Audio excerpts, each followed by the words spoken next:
বন্ধুরা, আজকে আপনাদের জন্য নিয়ে এসেছি ফুলকপি চিংড়ি। প্রথমে চিংড়ি মাছের লবণ, হলুদ গুঁড়ো, লঙ্কার গুঁড়ো, লেবুর রস দিয়ে মাখিয়ে নিলাম। তারপর জল ও লবণ দিয়ে আলু ফুলকপিটাকে হালকা করে সেদ্ধ করে নেব। তারপর কড়াইতে সর্ষের তেল দিয়ে সেদ্ধ আলুগুলোকে ভেজে তুলে নিলাম। তারপর ওই তেলে ফুলকপি দিয়ে ভেজে তুলে নিলাম। তারপর আবারও কড়াইতে সর্ষের তেল দিয়ে চিংড়ি মাছগুলোকে একটা একটা করে দিয়ে দু পিঠ লাল করে ভেজে তুলে নিলাম।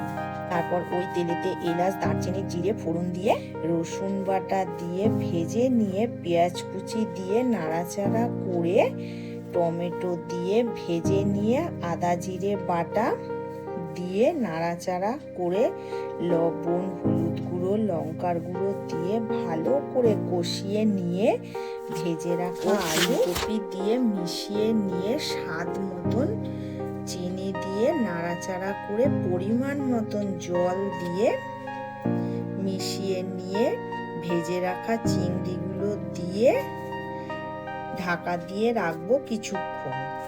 তারপর ঢাকা খুলে নাড়াচাড়া করলেই তৈরি ফুলকপি চিংড়ি। ভালো লাগলে লাইক, কমেন্ট, সাবস্ক্রাইব করবেন বন্ধুরা।